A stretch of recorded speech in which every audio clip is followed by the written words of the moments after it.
Binida de, rembayong mamuntukan kay Siyudad Mabalacat, ingasahan na serbisyo na rin may malin. Pakiramdaman tamo ingamano dari Mayor-elect Jeld Aquino at Vice Mayor-elect June Castro.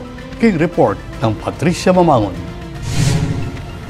Kung ang mga nagboto po sa akin ng mga tao ay siyempre ako ang mayor nila, sa mga kabila naman po ako rin po ang ninyong mayor at makikita niyo naman po ang aking pagtulong sa kapwa ay hindi po pipili, lahat ay makikinabang po sa syudad ng Mabalacat. Reti reng meging amano ng Mabalacat City Mayor-elect Jeld Aquino kayag naning karelang victory party inyang June 25. Sinigurado ning halala mayor na alayang pepilinan karasking pamanyaw kareng programa ng LGU, supporters naman o ali.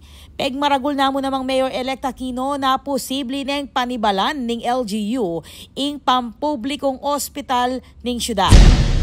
At isa sa mga topic na napag-usapan namin ang pag-turnover po ng hospital na kung saan kayang-kaya naman po ng budget po ng Mabalacat City ang patakbuhin at i-operate po ang ating hospital para po sa mga Mabalaqueños. So sa administrasyon mo ninyo, posible ang magkaroon ng hospital? Yes po, posible 100% po.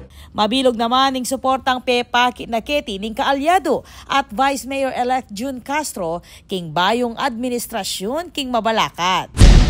Yung mga proyekto at saka programang gustong ipatupad ng ating minamahal na mayor ay 100% susuportan namin yan at aprobahan namin sa Sangguniang Palansyon.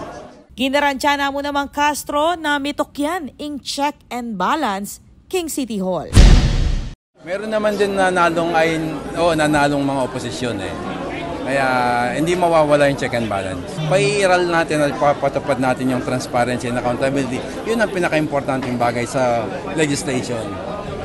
Doon nag-uumpisa. Ako po, Patricia Mamangon para King News Force Pampanga.